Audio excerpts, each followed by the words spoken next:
Hi and welcome. Now that we have seen while loop, let's move to for loop. Fine. So you may have seen for loop in other languages. In C, C++, Java, you may have seen it like this: I equals to 0, I less than n, I plus plus. That is, we have initialization, the condition to stop the for loop, this is true or false, and increment and decrement.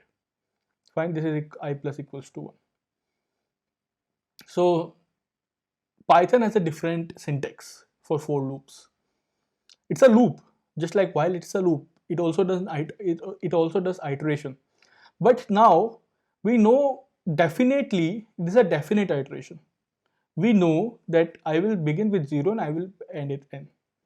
We know the starting and the ending point here. Fine, that is a definite iteration. When you know that how many number of times you need to run a loop, then we use for loop. And when we are not clear, it based on some condition, uh, we have to run a loop, then we use while loop. Fine. Now, what is the syntax of for loop? So, for loop syntax here mainly uses a function called range. Fine.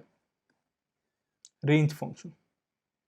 So, if I am writing that I want a loop to run from I equals to 0 to 5, so that is a range. And for loop says that you have to write a syntax that for I in range, in is an operator, so for I in this range, that is 0 to 5, if you want to write 5, we will write 6, 0 comma 6, print I.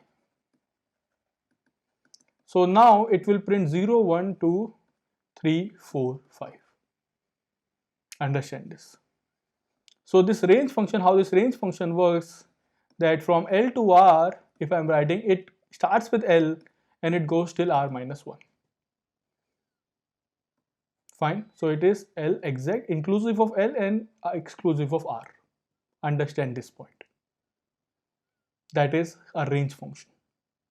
Let's see some coding examples to make it much clearer. So we will create a for loop file, and now here you can see if I am writing for I in range, or let's see first range function. Let me say some variable equals to range 0 to 5. Fine. And if I print variable, what it will print? Let's see. So this will print that, okay, variable value is a range from 0 to 5. And what is, if I print type of variable, okay, then it will print the type is class range. Fine. Now for I in this variable, now this variable is nothing but range.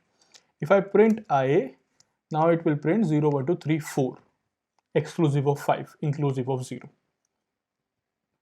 Understanding this? So this, instead of writing variable, you can also directly write range here. Most of the time we directly write range. And in is an operator, that I in this range. It is like here I in this range. Okay, so my range is something like 0, 1, 2, 3, 4 and 5 when value is 6, and I one by one take these values, incrementing by 1 each time by default.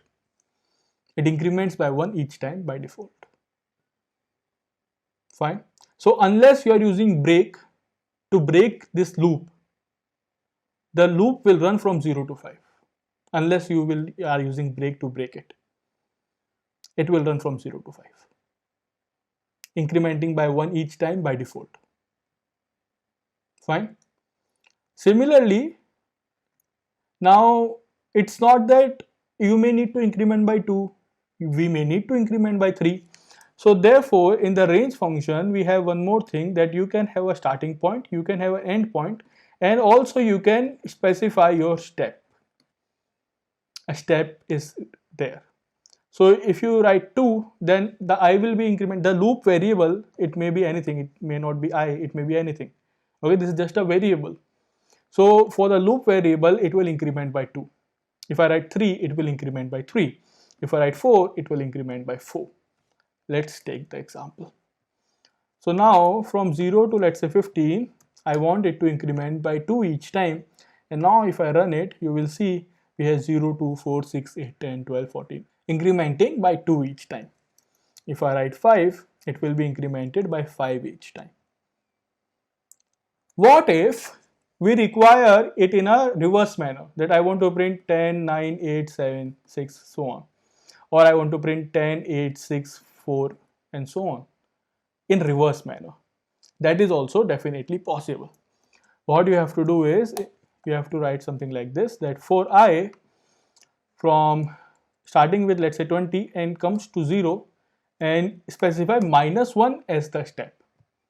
So now each time I will be decremented by 1. It will start with 0 and now it will be decremented by 1, and you can see 29, 18, 17, so till 1. If I write -3, so starting with 20, it will be decremented by 3 each time. Fine. Again, it follows the same procedure. It will be inclusive of the first value and exclusive of the second value. When we decrement it by 1, you see it doesn't go till 0. It goes till 1. Fine. Inclusive of the first value, exclusive of the second value. So that is step. So we have positive step and negative step. Depend you want to run the loop in an increasing manner or a decreasing manner. So that is few points about range function. Fine. Okay. Now the Python for loop is actually very strong. It is not that it only works on these ranges, numerical ranges. Any data type that is iterative, any object that is iteratable, it will work. So it will work on strings. We will see other types like lists and so on.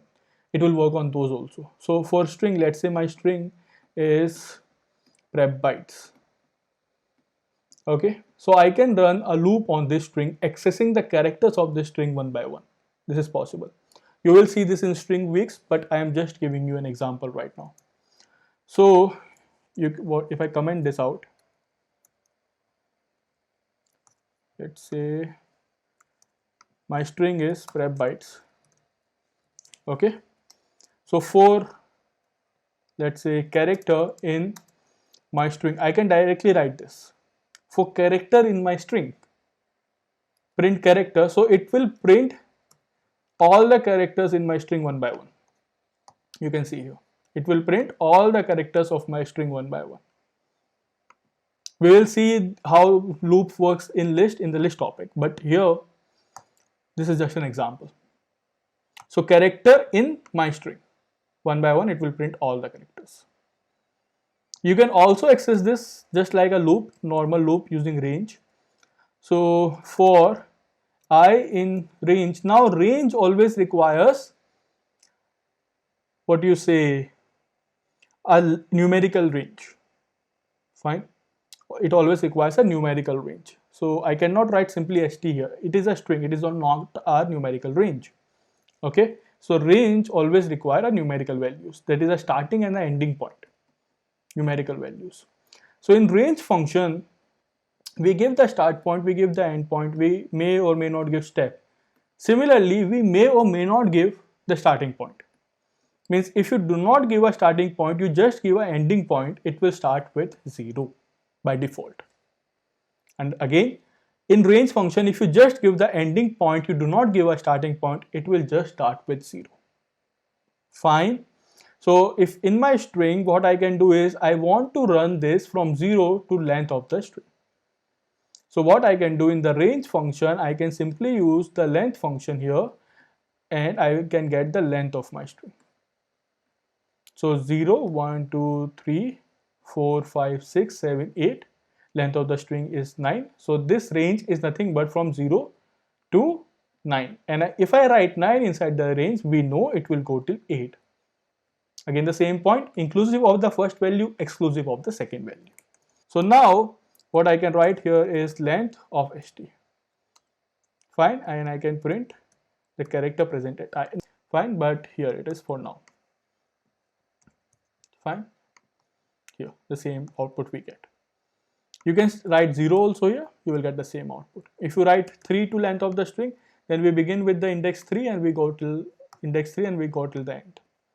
I hope you understood how range works and the basic understanding of how for loop will work. Now obviously we can use, what we say is, break and continue inside for loop as well.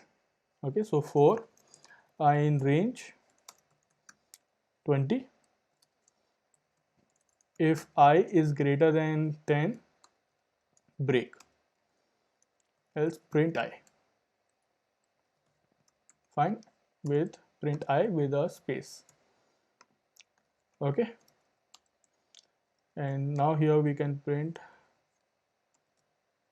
loop ended, loop ended. Fine, and now if I run it, so 0, 1, 2, 3, 4, 5, 6, 7, 8, 9, 10, and after 10 the loop ends because of break. Same as while loop. Same as while loop.